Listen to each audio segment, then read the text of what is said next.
চরিত্র পরিবর্তন করতে হবে। পরিস্থিতি দেখলেই কথা বলতে হবে না, বলে যে তার ধৈর্য নেই। তুমি খুব ভালোভাবে জানো আমি আব্দুর রাজ্জাক বিন ইউসুফ 90 সাল থেকে নিয়ে এখন পর্যন্ত কারো বিরুদ্ধে একটা বাক্য আমি বলা প্রয়োজন মনে করিনি। তো ও কি আমাকে কিছু বলে না, ও তো আমাকে ধুয়ে ছেড়ে দেয়। এক সময় যখন ও গালি দেয়, গালি দিতে দিতে দিতে যখন তার মোবাইলে টাকা শেষ হয় না কি, তখন আমি আবার পাল্টা রিং দিয়ে বলি, ভাইজান হয়তো আপনার টাকা শেষ হয়ে গেছে, আপনার মনে হয় আরো কিছু গালি বাকি ছিল, যা ছিল আপনি তা দিয়ে নিতে পারেন, আমি এই জন্য আপনাকে রিং দিলাম। আপনি যেভাবে গালি দেন আমি আপনার গালির উত্তর দেব না।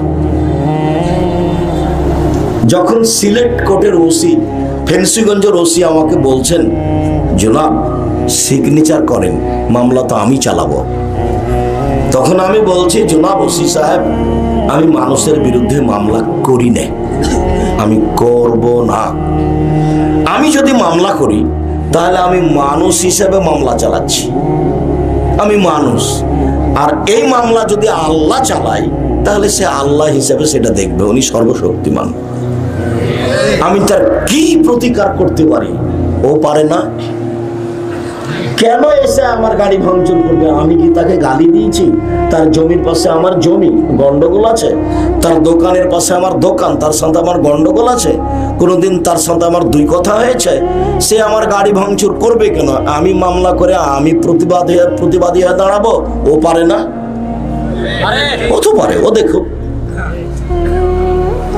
ঠেকা বাঁধলে তার বাধক, আমি কেন? একটা সাধারণ মানুষ, ও সর্বশক্তিমান, সবকিছু করতে পারে। আমি কারো বিচার করি না। আমার জীবনে 90 সাল থেকে নিয়ে এখন পর্যন্ত আমি কোনোদিন কোনো মাযহাবকে নিয়ে কথা বলিনি। আমাকে যখন কেউ চাপ দিয়ে জিজ্ঞাসা করেছে যে মাযহাব মানা যাবে, তখন আমি বলেছি যে ইমাম আবু হানিফা রাহিমাহুল্লাহকে বিচারের মাঠে যদি আল্লাহ বলেন, আচ্ছা ইমাম আবু হানিফা, তুমি কি মানুষকে বলেছিলে যে আমাকে মেনে চলো?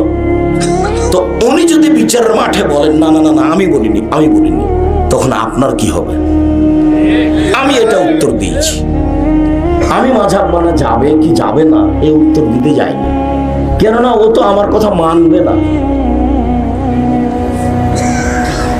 আমি দীর্ঘ 34 বছরে কারো বিরুদ্ধে কোনো কথা বলা প্রয়োজন মনে করিনি, আর আমি কারো গালির উত্তর দিতে যাইনি। আপনার যা মনে লাগে মন ভরে গালি দিয়ে নেন। ইউটিউবে তো আপনি আমাকে ধুয়ে ছেড়ে দেন মাঝে মধ্যে, আমি খুব ভালো জানি। আমি যদিও ইউটিউব দেখতে জানি না, মোবাইল রিং হলে আমি অন করতে পারি, আপনার নামটা আমি সেভ করতে পারি না। তো মানুষে যেটুকু বলে আমি সেটুকু শুনি। সম্মানিত দিনী ভাই বোন, ধৈর্য নিয়ে বেঁচে থাকার চেষ্টা করেন। দল নির্বাচন করে পশু হয়ে আরেকজনকে কিছু বলে অপমান করে জেল হাজতে দিয়ে দুদিন বেঁচে থেকে কোনো লাভ নাই। ফেরাউন ডুবে গেছে, শেষ ফলাফল ধ্বংস। মিথ্যে মামলা দিয়ে আরেকজনকে বসিয়ে দিলেন, জেলে দিয়ে দিলেন, ফলাফল কি? দিন শেষে আপনার কি ফল হতে পারে? একদিন দেখেছিলেন বয়স আপনার 40, আজকে দেখলেন বয়স আপনার 60, তারপরে দেখলেন একদিন জানাজা। আপনি কি মনে করছেন যে মামলাতে জয়ী হয়ে গেছেন সেজন্য বিচারের মাঠে জয়ী হবেন? বিচারের মাঠ লোক দিয়ে চলে না, বিচারের মাঠ টাকা দিয়ে চলবে না, বিচারের মাঠ মাঠই। ক্ষমতা দেখিয়ে, দলীয় দাপট দেখিয়ে, অর্থ সম্পদ দেখিয়ে, কাউকে খাটো করে দুই একদিন বেঁচে থাকার চেষ্টা করিয়েন না, ভুল হিসাব। সম্মানিত দিনী ভাই বোন, মনে রাখবেন ভালোভাবে, ধৈর্যের দাম আছে। আল্লাহ তাআলা বলছেন, দেখেন তো, ওয়াসবির আলা মা ইয়াকুলুন, মুহাম্মদ সাল্লাল্লাহু আলাইহি সাল্লাম, ওরা যা বলে তার উপরে আপনি ধৈর্য ধারণ করুন। এ কথা আল্লাহ বলছেন আমাদের নবীকে। ওরা কি বলে?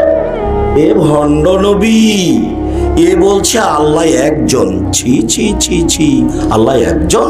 আল্লাহ 360 জন। একে কুকুর লাগিয়ে দে, একে হত্যা কর, একে জেলখানায় বন্দি করে দে, তার চাচিরাই বলছে, তার চাচারা বলছে, তার বংশের লোকেরা বলছে ওকে পিটা, কুকুর লাগিয়ে দে, ওকে ঢেল মার। ও বলছে আল্লাহ একজন। আর এতগুলি মাহবুদকে একজন করে দিল, এ তো আশ্চর্য ব্যাপার। আল্লাহ তো 360 জন, ও কি বলছে একজন। তাই নাকি সপ্তম আকাশের উপরে থাকে। ছি ছি ছি ছি ছি ছি ছি, এটা কথা হলো? ওকে পিটা, কুকুর লাগিয়ে দে। ও পাগল হয়েছে, ও পাগল হয়েছে। একজন কবিরাজ এসে বলছে, আচ্ছা আপনাদের এখানে মোহাম্মদ ওই লোকটা পাগল হয়ে গেছে, ওকে জিনে ধরেছে, ওকে উপরিতে ধরেছে। আমি জিন ধরা ভালো করতে পারি। ও কোথায়? ওই যে পাগলটা, ওই যে। তো জেমাত গিয়ে বলছে, সবাই বলছে আপনি পাগল হয়েছেন, তো আমি পাগলামি ভালো করতে পারি, জিন ধরলে ছাড়িয়ে দিতে পারি, তা আমি কি এই কাজ করব? তখন আল্লাহ রাসূল কথা বললেন, হাম পড়তেন। তখন আল্লাহ রাসূল বলছেন, ইন্নাল হামদালিল্লাহ নাহমাদুহু ওয়া নাস্তাঈনুহু মান ইয়াহদিহিল্লাহু ফালা মুদিল্লা লাহু ওয়া মান ইউদ্লিল ফালা হাদিয়া লাহু ওয়া আশহাদু আল্লা ইলাহা ইল্লাল্লাহ ওয়া আশহাদু আন্না মুহাম্মাদান আবদুহু ওয়া রাসূলুহু। এখন আল্লাহর নবী কথা বলবেন, তাই সূচনাতে এই আল্লাহর প্রশংসা করলেন। তো এখন কবিরাজ বলছে আপনার কথা বলা লাগবে না, ইকরা মারাতান উখরা, আপনি যেটা বললেন সেটা আবার বলেন তো, সেটা কি? তো আমাদের নবী আবার পড়লেন। তখনও বলছে, কত গণকের কথা শুনলাম, এরকম কোনোদিন শুনিনি। কত কবির কথা শুনলাম, এরকম কোনোদিন শুনিনি। আশহাদু আল্লা ইলাহা ইল্লাল্লাহ ওয়া আশহাদু আন্না মুহাম্মাদার রাসূলুল্লাহ, আমি সাক্ষ্য দিচ্ছি আল্লাহ ছাড়া কোনো মাবুদ নেই, আমি সাক্ষ্য দিচ্ছি মুহাম্মদ আল্লাহর রাসূল। কবিরাজ মুসলমান হয়ে গেল। কবিরাজ পাগলামি ভালো করতে এসেছে কার? আমাদের নবী মুহাম্মদ সাল্লাল্লাহু আলাইহি ওয়াসাল্লাম। আমার কথা এটা নয়, মানুষেরা যে তাকে পাগল বলছে, কুকুর লাগিয়ে দিতে বলছে, তো ওর শক্তি নাই, ও ঠেকাতে পারে না। না ঠেকিয়ে পাল্টা বলছে মুহাম্মদ সাল্লাল্লাহু আলাইহি ওয়াসাল্লাম আপনি একটু ধৈর্য ধারণ করেন, ওরা যা বলছে বলুক, আপনি একটু ধৈর্য ধারণ করেন। মুহাম্মদকে ধৈর্য ধারণ করতে বলছেন পৃথিবীর সবচেয়ে দামি মানুষ, পৃথিবীর সবচেয়ে দামি মানুষ। এত বড় দামি মানুষ পৃথিবীর ইতিহাসে কেউ জন্ম নেয়নি। জান্নাতের গেটে বড় অক্ষরে লেখা আছে, যিনি সর্বপ্রথমে জান্নাতে প্রবেশ করবেন তিনি হলেন মুহাম্মদ সাল্লাল্লাহু আলাইহি সাল্লাম। যেদিন বিচারের মাঠে কেউ কথা বলতে পারবে না, সেদিন একক পার্সোনাল মর্যাদায় কথা বলবেন মুহাম্মদ সাল্লাল্লাহু আলাইহি সাল্লাম। তাকে আল্লাহ পাল্টা বলছেন আপনি ধৈর্য ধারণ করুন, ওরা যা বলছে তার উপরে আপনি ধৈর্য ধারণ করুন। কেন? ঠেকা বেঁধেছে, ওরা কি টিপে দিতে পারে না? টিপে দিয়ে হবে না, কি করতে হবে? ধৈর্যের পরিচয় দিতে হবে। বউ কি যে বলেছে, বউয়ের পিছনে আপনি লেগে গেলেন, আপনার মুখখান কেন অত খারাপ? যখনই আমি বলি যে মহিলারা যদি 4টা কাজ করে তো জান্নাতে সরাসরি চলে যাবে, জান্নাতের সব দরজা খোলা। 1 5 ওয়াক্ত সালাত, 2 রমজান মাসের রোজা সেম, 3 স্বামীকে মেনে চলা, তিতে লাগলেও মিঠা লাগলেও, 4 জেনায় লিপ্ত না হওয়া, তাহলে জান্নাতের সব দরজা খোলা। তখন কিছু কিছু দিনী বোনেরা বলে, আব্দুর রাজ্জাক সাহেব আপনি তো এই কথা বলেন, প্রায় দিনই বলেন, আপনার এই কথা আমাদের মুখস্থ আছে যে স্বামীকে মেনে চলতে হবে তিতে লাগলেও মিঠা লাগলেও, কিন্তু তার মুখের ভাষা যে খুবই খারাপ, তাকে যে মেনে নিতেই পারি না। হ্যাঁ আপনি আমার দিনই বোন, আপনার সাথে আমি একমত, কিন্তু আমারও কিছু করার নেই। আল্লাহ নবী এইভাবে বলতে লাগলেন। একদিন বুখারী মুসলিমের হাদিস, আল্লাহ নবী ঈদের মাঠে গেলেন, ঈদের মাঠে গিয়ে পুরুষের সামনে কথা বললেন, তারপর মহিলাদের সামনে আসলেন, এসে বলছেন ইয়া মাশারা নিসা তাসাদ্দাকনা, মহিলারা শোনো তোমরা দান করো, আমি তোমাদেরকে অধিকাংশই দেখি জাহান্নামী। জাহান্নাম বলতে নারী আর নারী, জাহান্নামের অধিকাংশ মানুষই নারী। তো মদিনার মহিলা তো ওরা কথা বলতে পারে। একজন বলছে দাঁড়িয়ে, বেমা কেন আমরা জাহান্নামে বেশি যাব কেন? তখন আল্লাহ রাসূল উত্তরে যেটা বললেন সেটা আবার এটাই বললেন, তারা স্বামীকে মেনে চলে না। বলেন তো আমি এখন কি করতে পারি? তারা স্বামীকে মেনে চলে না। আল্লাহ রাসূল উত্তরে এটা বললেন, আর বললেন ওরা বেশি বেশি অভিশাপ করে। মাত্র দুইটা কারণ উল্লেখ করেছে। যখন মহিলা বললেন আমরা জাহান্নামে বেশি যাব কেন, আল্লাহ রাসূল উত্তর দুইটা দিলেন। এক, ওরা বেশি বেশি অভিশাপ করে মানুষের উপরে। দুই, ওরা স্বামীকে মেনে চলে না।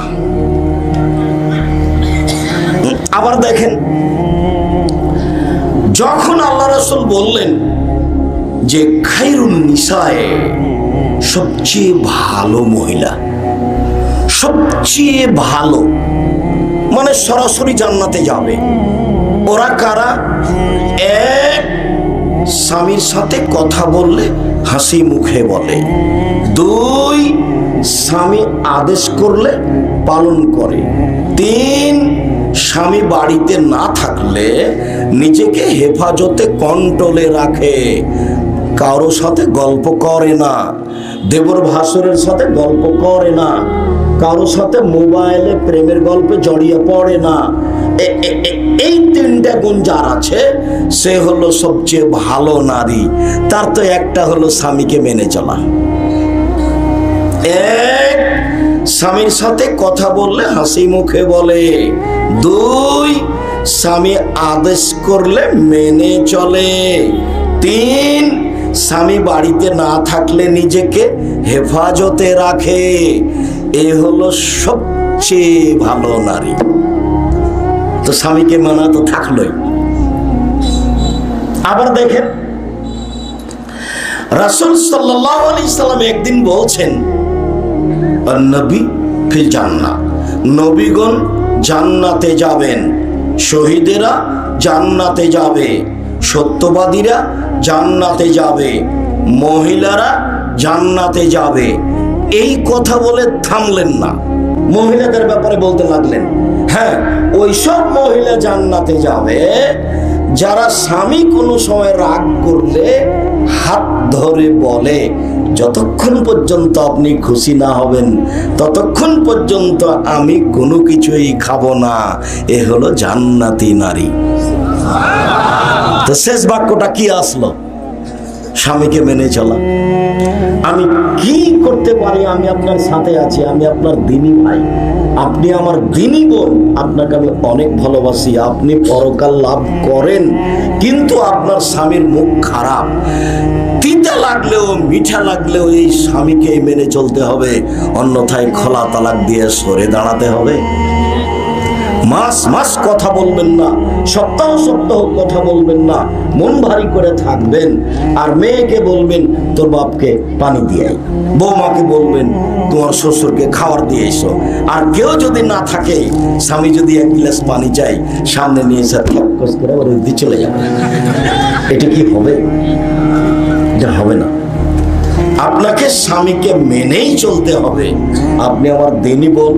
দেখেন, কথাগুলি কিন্তু আমার নয়, কথাগুলি সব মুহাম্মদ সাল্লাল্লাহু আলাইহি সাল্লাম। স্বামীকে মেনে চললে আপনি শান্তি পাবেন। আমি আপনাকে দু একটা পরামর্শ দিই। দুইটা কাজ করবেন জীবনে। এক, কোনো সময় অভিমান করবেন না। অভিমান কি জিনিস?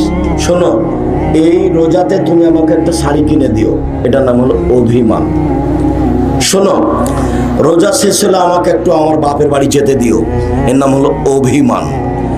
অভিমান যদি দু একটা পূর্ণ না হয়, তখন শয়তান আপনাকে বলবে, দেখলি তোর স্বামী তোর কথা মানে না, দেখলি তোর স্বামী তোর কথা মানে না। তখন আপনি এক পর্যায়ে বলবেন, হ্যাঁ তুমি তো আমার কোনো কথাই মানো না। এই শয়তান বলতে পাবে এগুলো কথা, আপনাকে বেকায়দায় ফেলতে পাবে, যার জন্য আপনি কোনো সময় অভিমান করবেন না। যাহাই বলিবেন তাহাই করিব, আপনার পায়ের নিচে থেকে নিজেকে বিলিয়ে দিতে চাই, আমার কোনো প্রকার আপত্তি থাকিবে না। কাপড় মোটা হলেও কিছু বলিব না, কাপড় চিকন হলেও কিছু বলিব না, আপনি যাহাতেই খুশি আমিও তাহাতেই খুশি, আমার পক্ষ থেকে কোনো প্রকার আপত্তি অভিমান থাকিবে না। তখন দেখবেন সংসার কি হচ্ছে, সুন্দর হচ্ছে। শয়তান আর কোনো কাজ পায় না, শয়তান আর কোনো কাজ পায় না। আর একটা, প্রতিবাদ করবেন না। হ্যাঁ, তুমি আমার মাকে গালি দিলে কেন? হ্যাঁ, তুমি এটা করলে কেন? এর নাম প্রতিবাদ। প্রতিবাদ করলে শয়তান সুযোগ পাবে।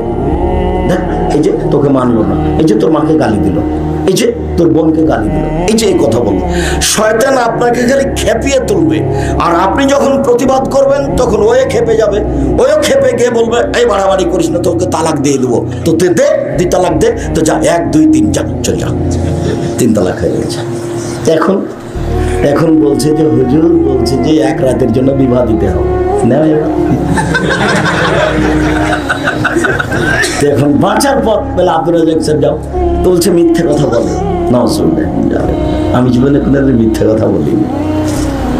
আল্লাহ নবী 3 তালাকে 1 তালাকই বলেছেন। আমি বলছি আপনার সংসার বহাল আছে, বউ আপনি নিয়ে চলতে পারেন। 90 দিনের মধ্যে বউ ফেরত নিলে কোনো সমস্যা নেই। 90 দিন পার হয়ে গেলে আবার বিবাহ পড়াতে হবে। অন্যের সাথে আব্দুর রাজ্জাক সাহেব না না না না না, আপনার সাথে। তো শয়তানকে সুযোগ দিয়ে না, আপনি আমার দিনই বোন, আপনার সাথে আবার কথার ফাঁকে ফিরে গেলাম, মুখ খুলবেন না। এসেছেন একটা দিনই বৈঠক, একবারে চুপচাপ থাকবেন। আর একজন গায়ের উপর দিয়ে চলে গেলে আপনি মুখ খুলবেন না। সম্মানিত দিনই বোন, 4টা কাজ করলে জান্নাতের সব দরজা খোলা। 1 5 ওয়াক্ত সালাত যে কোনো মূল্যে। 2 রমজানের রোজা যেটা আসছে। 3 স্বামীকে মেনে চলা, তিতা লাগলেও মিঠা লাগলেও। যেহেতু আপনি এর সাথে চলতে চাচ্ছেন, তো আপনি ওর তিতা মিঠা হিসাব না করে মেনে চলেন। 4 জেনায় লিপ্ত হয়েন না, হয়ে গেলে তওবা করেন, আল্লাহ মাফ করে দিবেন। জান্নাতের সব দরজা খোলা, যেটা দিয়ে ইচ্ছে যেতে পারবেন। সম্মানিত দিনী বোন, আপনার সাথে আমার একটা আফসোস, দুঃখজনক কথা আছে। সেটা হলো এই, আল্লাহর নবী আফসোস করে বলেছেন, পৃথিবীর মানুষ শুনে রেখো, আমার উম্মত ইহুদি খ্রিস্টানদের সাথে মিশে যাবে চাল চলনে, পোশাক আশাকে, কৃষ্টি কালচারে। ডান হাতের বিঘত যেমন বাম হাতের সমান, এটা যেমন সমান সমান, আমার উম্মত ইহুদি খ্রিস্টানদের সাথে মিশে যাবে তেমন সমান সমান। আবার বলছেন, পৃথিবীর মানুষ শুনে রেখো, ডান পায়ের জুতা যেমন বাম পায়ের সমান, বাম পায়ের জুতা যেমন ডান পায়ের সমান, এই দুটা যেমন সমান সমান, আমার উম্মত চাল চলনে, পোশাক আশাকে, কৃষ্টি কালচারে তাদের সাথে মিলে যাবে তেমন সমান সমান। এইবার ভাষাগত নিচে নামতে লাগলেন কঠিন ভাবে, বলতে বলতে বলছেন, পৃথিবীর মানুষ শুনে রেখো, ইহুদি খ্রিস্টান যদি মায়ের সাথে জেনা করে থাকে, তো আমার উম্মত তাদের সাথে মিল দিতে গিয়ে মায়ের সাথে জেনা করবে। এবার আমি তোমাকে দেখাই, এই যে তোমার মাথার চুল উপরে বড় আছে, চতুর্দিক চাঁচা আছে, এটা হলো খ্রিস্টান ইহুদিদের নীতি। ওই যে খেলোয়াড়ের, তোমার মাথায় এভাবে তোমাকে কে চুল ছাড়তে বললো? আমি তো বলিনি, আমি তো বাধা দিয়ে আসছি। তোমার বাপ দেখতে পায় না, তোমার বাপ তো একটা কাপুরুষ। তুমি ওকে বাপ বলি না, ওকে বলবা চাচা, ওটা তোমার সৎ বাপ। জন্ম দিতে পারলে বাপ হওয়া যায় না। 30-34 বছর থেকে বলছি, জন্ম দিতে পারলে বাপ হওয়া যায় না। নীতির নাম বাপ। জন্ম দিতে পারলে বাপ হওয়া যায় না, এ কথা ঠিক নয়। বাপ হতে হলে তাকে, ছেলেকে লালন পালন করতে হবে, নিজে উপার্জন করে লালন পালন করতে হবে। বাপের জমিদারি দিয়ে ছেলের শিষ্টাচার, কৃষ্টি, কালচার, বিদ্যা বুদ্ধি দিতে হবে বাপকে। যদি না পারে দিন মজুরি করে ছেলে মেয়েকে কৃষ্টি, কালচার, নিয়ম কানুন, বিদ্যা শিখিয়ে দিবে। যদি না পারে বাপ ভিক্ষা করে ছেলে মেয়েকে পড়াবে। ছেলে ভিক্ষা করতে পাবে না। জন্ম দিয়েছে ওর একটা জিম্মেদারি। মেয়ে জন্ম দিলে সহজ ছিল জান্নাত, ছেলে জন্ম দিয়েছে এক পয়সা লাভ নাই ছেলে মানুষ করে, কিন্তু তাকে পড়াতেই হবে। দিন মজুরি করে পড়াবে, ভিক্ষা করে পড়াবে। মেয়ে যদি তিনটা লালন পালন করত তাহলে তো মধ্যে থাকতো মেয়ে, আর ওইদিকে থাকতো জাহান্নাম, আর এদিকে থাকতো বাপ। মেয়েরা বলতো আল্লাহকে আগে আমার বাপকে জান্নাতে দেন, তারপরে কোনো কথা। কোনো কথাই নেই, আমার বাপকে আগে জান্নাতে দিতে হবে তারপরে কোনো কথা। এই যে দাঁড়ালাম, দেন দেখি আমার বাপকে জাহান্নামে। ওদিকে জাহান্নাম আছে আর এদিকে ওর বাপ আছে, এর মধ্যে কে আছে? মেয়েরা আছে। আমি বলিনি এই কথা, আল্লাহ রাসূল বলেছেন এই কথা, হাদিস বুখারী মুসলিম।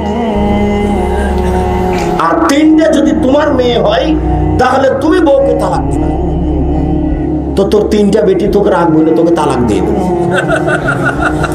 আর দাদি আর নানিরা বলছে কি করবি রে, তোর যে তিনটা বেটি, বউ নয় বাদ দে, বউ নয় বাদ দে। তো আর ছেলে নিস নে, আবার যদি বেটি হয়। মানে বুদ্ধিবিদ্যা তার কারণে সবারই পশু প্রাণীর মতো জীবন, গরু ছাগলের মতো। বুঝেও বোঝে না, ওরা অন্তর আছে বোঝে না, দেখেও দেখে না, ওরা চক্ষু আছে দেখে না, শোনেও শোনে না, ওরা কান আছে শোনে না।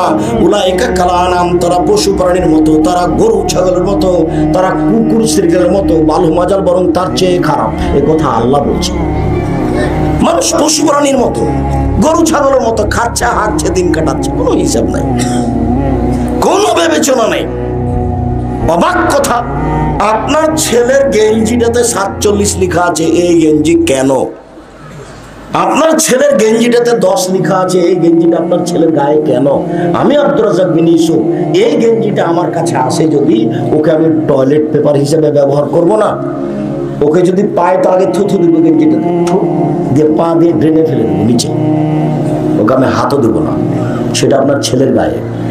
আপনি বাপ, এ কথা কে বলেছে? আপনি একজন কাপুরুষ, আপনার বিবাহ করা ঠিক হয়নি। আল্লাহ রাসূল বলছেন বিবাহ করলে তিনটে জিনিস লাগে। ক্ষমতা, ক্ষমতা মানে মোহর, ক্ষমতা মানে কন্ট্রোল, ক্ষমতা, ক্ষমতা মানে শারীরিক ক্ষমতা। তিনটে জিনিস লাগে বউ পালন করতে।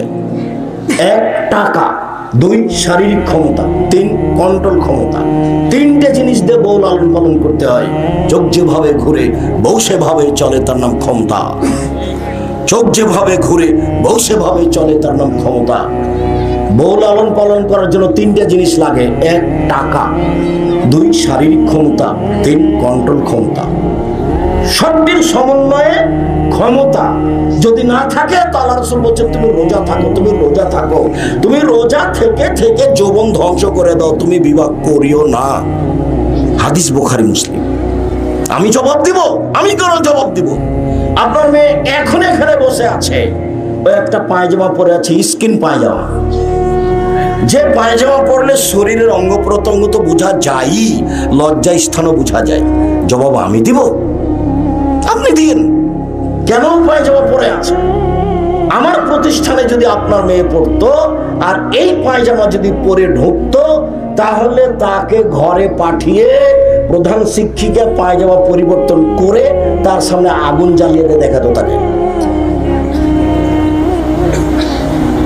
আপনার মেয়ে পরে আছে স্কিন পায়জামা এখন, আর আরেকটা পায়জামা পরে আপনার মেয়ে মাঝে মধ্যে, যেটাতে আর একজন মানুষ ঢুকবে। ওটা পরে যখন রিক্সায় উঠে তখন হাঁটু পর্যন্ত দেখা যায়। তো তাহলে কি বাপ বেটি পশু প্রাণী? বুঝেও বোঝে না, ওরা অন্তর আছে বুঝে না, দেখেও দেখে না, ওরা চক্ষু আছে দেখে না, দেখা দরকার। শোনেও শোনে না, ওরা কান আছে শোনে না, শোনা দরকার। উলাইকা কালানাম, তারা পশু প্রাণীর মতো, তারা গরু ছাগলের মতো, তারা কুকুর শৃগালের মতো, বালু মাজাল তার চেয়ে খারাপ। আমি এ কথা বলিনি, এ কথা আল্লাহ তাআলা বলছেন। এই ছেলে, এই মেয়ে শোনো, তোমার নখটা বড়, তোমার নখে নেইল পালিশ আছে, ইহুদি খ্রিস্টানদের পতিতালয়ের মেয়েদের বৈশিষ্ট্য হচ্ছে নখে নেল পালিশ দেওয়া, নখ বড় রাখা। আমার নবী আফসোস করে বলে গেলেন, পৃথিবীর মানুষ শুনে রেখো, আমার উম্মত ইহুদি খ্রিস্টানদের সাথে মিশে যাবে, পোশাক আশাকে, কৃষ্টি কালচারে এমন ভাবে মিশে যাবে, ওরা যদি মায়ের সাথে জেনা করে থাকে তো এরাও করবে। বলো দেখি তুমি কোন দুঃখে ভাবে চুল ছেটেছ? বলো দেখি তোমার বোনের নখটা কেন বড়? নবীগণের বৈশিষ্ট্য 10টা, সব নবীর। 1, দাড়ি ছেড়ে দেওয়া। 2, মুছ কেটে ফেলা। 3, নখ কেটে ফেলা। নবীগণের বৈশিষ্ট্য। ইহুদি খ্রিস্টানদের পতিতালয়ের মেয়েদের বৈশিষ্ট্য নখ বড় রাখা, নখে নেল পালিশ দেওয়া। ইহুদি খ্রিস্টানদের পতিতালয়ের মেয়েদের বৈশিষ্ট্য নখ বড় রাখা, নখে নেল পালিশ দেওয়া। ছোট ভাষায় বলি, চাঁপাইনবাবগঞ্জের ভাষাতে, ইহুদি খ্রিস্টানদের মেয়েদের বৈশিষ্ট্য, বেশ্যালয়ের মেয়েদের বৈশিষ্ট্য নখ বড় রাখা, নখে নেল পালিশ দেওয়া। মুসলিম মহিলারা নখে মেহেদি দিবে, হাতের নখে তো দিবে দিবেই, পায়ের নখেও দিবে, দিতে বাধ্য। এই কথা মুহাম্মদ সাল্লাল্লাহু আলাইহি ওয়াসাল্লাম বলেন। নখ কেন বড়? জবাব আমি দিব। এই মেয়ে শোনো, তোমার মাকে কালকে গিয়ে খালা বলে ডাকিও। আব্দুর রাজ্জাক সাহেব বলেছেন, আম্মা আপনাকে খালা বলে ডাকতে বলেছে। আপনি নাকি আমাদের খালা, আপনি নাকি আমাদের সৎ মা। উনি তো এভাবে বললেন, উনি কি ভুল বলে গেলেন নাকি? এই মেয়ে শোনো, এইটা তোমার খালা নয়, এটা তোমার মা, এ কথাই ঠিক। এটা তোমার সৎ মা নয়, এটা তোমার নিজ মা, এ কথাই ঠিক। তোমার এই মা মা নয়, হলো হস্তিনী মা, হলো হস্তিনী মা। এ তোমার সংসার করতে আসেনি তোমার বাপের সংসার ধ্বংস করতে এসেছে। দিন রাত আমি বুখারী মুসলিমের একটা হাদিস পেশ করেছি, শুধু খালি তোমার মাকে লক্ষ্য করে। দিন রাত আমি বছর বছর বলে আসছি বুখারী মুসলিমের এই হাদিসটা, শুধু খালি তোমার মাকে লক্ষ্য করে। যে জাবের বলছেন, আমরা রাসূলের সাথে যুদ্ধ করে আসলাম, মদিনায় ঢুকবো। তো আল্লাহ রাসূল বলছে, থামো থামো থামো, এখানে রাতে থাকো, আমরা সকালে ঢুকবো। আমি জাবের বলছি, আল্লাহর নবী, আমি নতুন বিবাহ করেছি, আমাকে বাড়ি যেতে অনুমতি দেন। তো আল্লাহ রাসূল বলছেন, ও তুমি নতুন বিবাহ করেছো? তো কুমারী মেয়ে বিবাহ করেছো না তালাক প্রাপ্ত মেয়ে বিবাহ করেছো? আল্লাহ নবী, আমি তালাক প্রাপ্ত মেয়ে বিবাহ করেছি। ওর আগে বিবাহ হয়েছিল, ওর স্বামী তালাক দিয়ে দিয়েছে, আমি তাকে বিবাহ করেছি। তখন আল্লাহ রাসূল বলছেন, আরে হাল্লা বিক্রান তোলায় বোকা, তুমি কুমারী মেয়ে কেন বিবাহ করলে না? তুমি তার সাথে খেলতে, ও তোমার সাথে খেলতো। তুমি কুমারী মেয়ে কেন বিবাহ করলে না? তুমি তার সাথে খেলতে, ও তোমার সাথে খেলতো। জাবের, তুমি অবিবাহিতা মেয়ে কেন বিবাহ করলে না? তুমি তার সাথে খেলতে, ও তোমার সাথে খেলতো। আল্লাহ রাসূল তো এইভাবে বললেন। দেখি এবার জাবের কি বলেন। জাবের বলছেন, আল্লাহ নবী শোনেন, আমার বাপ উহুদের যুদ্ধে শহীদ হয়েছেন 9 জন মেয়ে রেখে। আমার 9 জন বোন আছে। আমার বোনদের সমবয়সের মেয়েকে আমি বিবাহ করা পছন্দ করিনি 4টা কারণে। আল্লাহ নবী শোনেন, আমার আব্বা উহুদের, এই ছেলে, এই যে পিছনে কথা বলছো তোমরা শুনতে পাও না? যাও, এই পাড়ার ছেলে যারা, গ্রামের ছেলে যারা, পাহারা দাও। এই ডান দিকে পাহারা দাও, আমার এই পিছনে একজন পাহারা দাও, বাম দিকে পাহারা দাও। আজকে তোমরা বক্তব্য শুনে না, আমাদের সহযোগিতা করো। এক কষ্ট হলে এটা তোমাদের মান সম্মানের ব্যাপার। তোমরা এই পাড়ার ছেলে, এই গ্রামের ছেলে স্টিল দাঁড়াও। আর যারা মুরব্বী মানুষ ভালোবাসেন, আপনি একটু দোকানে ঘুরেন। যারা দোকানে বসে আছেন, আপনি নিজেকে পশু প্রাণী মনে করিয়েন না, আপনাকে আমি মানুষ মনে করছি। আমি আব্দুর রাজ্জাক বিন ইউসুফ, আপনাকে আমি মানুষ মনে করছি, আপনাকে আমি অনেক ভালোবাসি। আপনি সামনে আসেন, কথাকে মূল্যায়ন করেন। আপনি নিজেকে এত ছোট মনে করছেন কেন? আপনি দোকানে বসে আড্ডা পিটেছেন, যা হয়েছে হয়েছে, এখন আসেন। নিজেকে গরু ছাগল মনে করে তো মরাই লাগবে একদিন। আপনি না ধরে নিলেন, আব্দুর রাজ্জাক সাহেব, আমরা দোকানে বসে পশু প্রাণীর মতো আড্ডা পিটি। তো এটা আপনি বললেন, এটা কি শেষ ফলাফল? এ তো শেষ ফলাফল নয়। আপনি দোকান থেকে উঠে চলে আসেন, সামনে একটু জায়গা থাকলে বসেন, নইলে আপনি দাঁড়ান। আপনার কিছু না কিছু উপকার করবো ইনশাআল্লাহ। আমি আপনার সাথে অদাবদ্ধ। আল্লাহর নবী শোনেন, আমার পিতা উহুদের যুদ্ধে শহীদ হয়েছেন কয়টা মেয়ে রেখে? 9টা। আমার 9 জন বোন আছে। আমার বোনদের সমবয়সের মেয়েকে আমি বিবাহ করিনি 4টা কারণে। আমি খারাপ মনে করেছি, না না না না, বেশি বয়সের মেয়ে বিবাহ করব। কারণ এক, আমার স্ত্রী যেন আমার বোনদেরকে বিদ্যা শিখাতে পারে, তাই আমি বেশি বয়সের মেয়ে বিবাহ করেছি। 2, বলে তুয়াত দেবাহুন না, আমার স্ত্রী যেন আমার বোনদেরকে শিষ্টাচার শিখাতে পারে। শিষ্টাচার, বলো তো তোমার বোনের নখটা বড়, এটা কোন শিষ্টাচার? বলো তো তোমার বোনের নখটাতে নেইল পালিশ দেওয়া আছে, এটা কোন শিষ্টাচার? বলো তোমার বোনটা স্কিন পায়জামা পরে আছে, এটা কোন শিষ্টাচার? বলো তোমার বোনটা 9ম শ্রেণীতে 10ম শ্রেণীতে পড়ে, এখানে এসেছে ফ্যাশন বোরকা পরে, বলো তো ফ্যাশন বোরকা কোন শিষ্টাচার? আমার স্ত্রী যেন আমার বোনদেরকে শিষ্টাচার শিখাতে পারে। আমি মনে হয় কথা বোঝাতে পারি, এই জন্য আমি তালাক প্রাপ্ত মেয়ে বিবাহ করেছি। 3, বলে তুরাজ্জেলা হন না, আমার স্ত্রী যেন আমার বোনদের মাথার চুল চিরুনি করে সাজগোজ করে রাখতে পারে। 4, আমার স্ত্রী যেন আমার বোনদের উপরে পাহারা দিতে পারে। আমার স্ত্রী আমার বোনদের পাহারাদার, এই জন্য আমি বেশি বয়সের মেয়ে বিবাহ করেছি। হাদিস তো বুখারী মুসলিম। এবার তুমি বলো, তোমার মা তোমাদের পরিবারের কে? পাহারাদার। বুখারী মুসলিমের হাদিস। বলো দেখি, তোমার মা তোমার জন্য আর তোমার বোনের জন্য কি? পাহারাদার। তুমি যদি মুখস্থ না রাখতে পারো, আমার কিছু করার নাই। হাদিস বুখারী মুসলিম, ফাঁকের কোনো সুযোগ নাই। বিশ্বাস করো, আমি দীর্ঘ 34 বছরে কোনোদিন কেসা কাহিনী বলিনি। দেখো, 90 সাল থেকে নিয়ে এখন পর্যন্ত আমি কোনোদিন ওই কোনো মাঝহাব নিয়ে, দল ফিরকা নিয়ে কথা বলিনি। আমি তোমার জন্য এসেছি। তোমার মাথায় যদি এরকম চুল থাকে, তাহলে বলো তোমার মা কি পাহারা দেয়? তোমার গায়ে যদি এই গেঞ্জি থাকে, তাহলে বলো তোমার মা তোমার কি পাহারা দেয়? তোমার প্যান্টটা যদি টাকনোর নিচে থাকে, বলো তো তোমার মা তোমার কি পাহারা দেয়? তোমার গলায় যদি তাবিজ থাকে, তাহলে বলো তো তোমার মা তোমার কি পাহারা দেয়? তোমার হাতে যদি মাদুলি থাকে, তাহলে বলো তোমার মা কি পাহারা দেয়? তোমার মা দুধ খাওয়াইয়া যদি বাচ্চাকে বাম কাতে শোইয়ে দেয়, তো কোন কাতে শোয়াতে হবে বলো তো? ডান কাতে। তাহলে বলো তো তোমার মা কি পাহারা দেয়? তোমার মা যদি তোমার ছোট বোনকে দুধ খাওয়ানোর সময় বিসমিল্লাহ না বলে, তাহলে বলো তোমার মা কি পাহারা দেয়? তোমার ছোট বোনটা তোমার মায়ের সামনে বাম হাতে গিলাস ধরে পানি খাচ্ছে, বলো তো তোমার মা কি পাহারা দেয়? তোমার মা যে পাহারাদার, আমি এই কথা বলিনি। পাহারাদার কে বলেছেন? মুহাম্মদ সাল্লাল্লাহু আলাইহি ওয়াসাল্লাম বলেছেন। আমি বললে তাহলে বলতে আব্দুর রাজ্জাক সাহেব বলেছেন, কথা মানলে কি আর না মানলে কি? মুহাম্মদ সাল্লাল্লাহু আলাইহি ওয়াসাল্লাম বলেছেন তোমার মা পাহারাদার, আমার কিছু করার নেই। দেখো, তোমার বোন ফ্যাশন বোরকা পরে এখানে বসে আছে, তোমার মা হস্তিনী মহিলা, এই কথাই ঠিক। তুমি বলিও, তুমি বলিও, তোমাকে বলছি, তুমি তোমার মাকে সালাম দিয়ে বলিও, আম্মা আপনি নাকি হস্তিনী মহিলা। এই কথা তো আব্দুর রাজ্জাক সাহেব বলে গেলেন, আমাদের কিছু করার নাই। উপস্থিত বৈঠকের দিনই বোন আপনি শোনেন, এই মেয়ে কথা বলছো কেন? মেয়ে মানুষ, আমি বলতে আছি, তুমি কথা বলছো মানে? মুখ বন্ধ করো।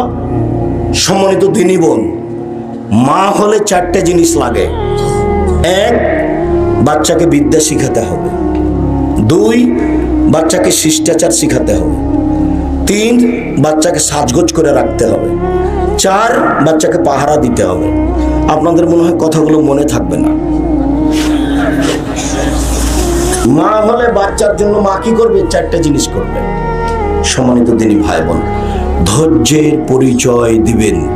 কোনোদিন কোনো বৈঠকে গিয়ে হইচই করে পরিবেশ নষ্ট করে কিছু সফলতা অর্জন করার চেষ্টা করিয়েন না। এটা হলো ধৈর্য বিরোধী কাজ। ধৈর্যের পরিচয় দিবেন, দেওয়া উচিত। এনারা দায়িত্বশীল মানুষ। সালাম দিয়ে আমার কথাটা বলছে, বলতে বলতে 5 মিনিট দেরি হয়ে গেছে, আর তুমি চিল্লাচিল্লি শুরু করে দিলে। কি হলো এটা? আমিও তো চাচ্ছি যে সময় পার হয়ে গেলে শেষ করছেন না কেন, তাহলে আমিও চিল্লাচিল্লি করবো। 2, আচরণ কি জিনিস? ভালো কথা, ভালো কর্মের নাম আচরণ। আল্লাহ নবী বললেন, ইন্না আসকালা শাইইন ফি মিজানিল মুমিনি ইয়াওমাল কিয়ামা খুলুকুন হাসান। বিচারের মাঠে মুমিন পুরুষ নারীর নেকির পাল্লায় সবচেয়ে ভারী নেকি হলো ভালো আচরণ। হজের নেকি যত ভারী, ভালো আচরণের নেকি তার চেয়ে হাজারো গুণ বেশি ভারী। নামাজের সলাতের নেকি যত ভারী, ভালো আচরণের নেকি তার চেয়ে হাজারো গুণ বেশি ভারী। সেম ইবাদতের জগতে সবচেয়ে দামি ইবাদত, একটু পরে বলছি, আংশিক হলেও বলবো। সেম রোজার নেকি, রোজা আমলের নেকি যত ভারী, ওর ফলাফল যত ভারী, ভালো আচরণের নেকি তার চেয়ে হাজারো গুণ বেশি ভারী। তো ভালো আচরণ কি জিনিস? ভালো আচরণ কি কাউকে গালি দেওয়া?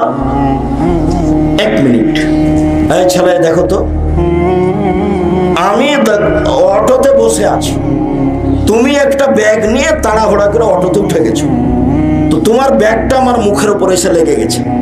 তা আমি বললাম, কপালে চোখ নাই, হিসেব করে উঠো না। তো বলো তো এটা আচরণ কেমন? খারাপ। তুমি খেয়াল করনি, তাড়াহুড়া করে অটোতে উঠে গেছো, ব্যাগটা আমার মুখের উপরে লেগে গেছে। তাহলে আচ্ছা ঠিক আছে, কোনো সমস্যা নেই, বসো বসো বসো, সমস্যা নেই, বসো। বলো তো এটা কোন আচরণ? এটা ভালো। তাহলে আমাদের বুঝ আছে যে কাকে ভালো আচরণ বলে, এটা আমরাও বুঝি। আর একটা কথা মনে রাখো, আমার দ্বিতীয় আলোচনায় মনে রেখো, ভালো আচরণের নেকি নেকির পাল্লায় সবচেয়ে বেশি ভারী। মনে রেখো, বিচারের মাঠে ইহুদিদের পাপ নেকি ওজন হবে না। কেন? তাদের নেকি নেই। ওজন হলে দাড়ি পাল্লা লাগে, দুই পাল্লাতেই লাগবে পাপ আর নেকি, তাহলে ওজন হবে। তো যদি নেকি না থাকে তাহলে ওজন হবে কি? এটা তো নাটক, তাই না? গাইবান্ধা, রংপুর, দিনাজপুরের লোকেরা ভারে করে জিনিস মাঠে নিয়ে যায় এবং নিয়ে আসে, ভার বুঝেন না? তো ওরা সকালবেলাতে ভারের দুই দিকে ধান নিয়ে গেছে জমিতে দেওয়ার জন্য। এবার একটা ছোট বাচ্চাও গেছে, তো এবার ছোট বাচ্চাটাকে নিয়ে আসবে কোলে করে। তো কেমনে নিয়ে আসবে? তখন ভারের একদিকে বাচ্চাটাকে দিয়েছে আর একদিকে মাটি চাপাচ্ছে। সমন্বয়, বুঝতে পারেননি কথা? আমার এই কথাটাকে বুঝতে, এটা আমার চোখের দেখা ঘটনা। আচ্ছা আচ্ছা, কম লাগা। তো দুই পাল্লার সমন্বয়ে পাপ নেকি ওজন হবে। তো ইহুদিদের নেকি নাই, তো ওজন হবে কি দিয়ে? খ্রিস্টানদের নেকি নাই, তো ওজন হবে কি দিয়ে? হিন্দুদের নেকি নাই, তো ওজন হবে কি দিয়ে? যাদের আকীদা নষ্ট, শিয়া খারেজি, ওদের নেকি নাই, তাহলে ওজন হবে কি দিয়ে? ওদের ব্যাপারে আল্লাহ বলছেন, ফায়ুখাযু বিন নাওয়াসি ওয়াল আকদাম, ওদের পা এবং মাথার সামনের দিক ধরে জাহান্নামে দেওয়া, ওদের ওজন নাই। তো পাপ নেকি ওজন হবে কার? যারা মোমেন পুরুষ নারী পাপ করেছে, নেকি করেছে, পাপ করেছে, নেকি করেছে, এদের ওজন হবে। এবার বলো তো, মোমেন পুরুষ নারীর সবচেয়ে ভারী নেকি কি? ভালো আচরণ। মনে থাকবে না মনে হয়? আজকের পরে তোমার মাকে আমার সালাম দিয়ে বলে দিও, জীবনে কোনোদিন আপনি আমার চাচিদের সাথে, আমার ছোট চাচিদের সাথে মুখ জোরে করে কথা বলবেন না। আব্দুর রহিম সাহেব আপনাকে না বলেছেন, আমি আপনার ছেলে আপনাকে অনুরোধ করছি। আম্মা, জীবনে কোনোদিন আপনি আমার বড় চাচির সাথে জোরে কথা বলবেন না, যা হবে হবে। আমার চাচি আপনাকে গালি দিয়ে ভরে ফেলে দেখ, তবে আপনি মুখ খুলবেন না, মুখখান বন্ধ রাখবেন। এর নাম কি? ভালো আচরণ। এক মিনিট, বুখারী মুসলিমের একটা হাদিস, আবু বকর সিদ্দিককে একজন খুব গালি দিচ্ছে। তা আল্লাহ রাসূল দাঁড়িয়ে আছেন, আল্লাহ রাসূল খালি একটু মুচকি মুচকি হাসছেন। তা আবু বকর সিদ্দিক কষ্ট পাচ্ছেন, কি রে, ও আমাকে গালি দিচ্ছে, আর আল্লাহ নবী কিছুই না বলে মুখখানে একটুখানি হাসি হাসি। তো একটু পরে আবু বকর সিদ্দিক সহ্য করতে না পারে আবু বকর সিদ্দিকও বলেছে, রে তুই তো এই যেমন আবু বকর সিদ্দিক বলেছেন তেমনি আল্লাহ নবী হাঁটা আরম্ভ করেছেন, চলে যাচ্ছেন। তাহলে আবু বকর সিদ্দিক এখানে ছেড়ে দিয়ে দৌড়ে যাচ্ছে, আরে আপনি চলে আসছেন কেন, আপনি চলে আসছেন কেন? তো আবু বকর, আমি দাঁড়িয়ে থেকে কি করব? ওই লোকটা তোমাকে গালি দিচ্ছিল আর তোমার পক্ষ থেকে ফেরেশতা দিচ্ছিল, তো তুমিও যখন দেওয়া শুরু করেছো তখন ফেরেশতা হেঁটেছে, আমিও হাঁটলাম। এবার বলো, ফেন্সিগঞ্জের লোক আক্রমণ করলে আমাকে করতে হবে? জবাব তাহলে আমি মানুষ হিসেবে দিচ্ছি, ওকে দিতে দাও না। আমি আমার জীবনে কোনোদিন মানুষ দিয়ে উত্তর নিইনি, ও পারে না। হয় আমার অন্যায় প্রমাণ হতে হবে, আর না হলে জবাব কে দিবে? আল্লাহ দিবে। এদেশের সর্ববৃহৎ প্রতিষ্ঠান জামিয়া সালাফিয়া, সর্ববৃহৎ শিক্ষা মানে সর্বোচ্চ প্রতিষ্ঠান জামিয়া সালাফিয়া, যেখানে 5000 ছেলে মেয়ে পড়াশোনা করে। 5000। যখনই কোনো কমি মাদ্রাসাতে, হাফেজি মাদ্রাসাতে যাই, তখন আমাকে বলে যে ভাইজান একটা পাগড়ি ছেলেদের মাথায় বেঁধে দেন। তখন আমি একটু মনে মনে হাসি, তো আচ্ছা যাকে বলছে আমি বেঁধে দিই। তো জামিয়া সালাফিয়া তো 30, 40, 50 জন হাফেজ এক বছরই হয়, তো কার পাগড়ি বাঁধবেন? 25-30 জন মেয়ে হাফেজা হয়, তাহলে কাকে এগুলো দিবেন? এটা জামিয়া সালাফিয়া, বাংলাদেশের সর্ববৃহৎ প্রতিষ্ঠান জামিয়া সালাফিয়া।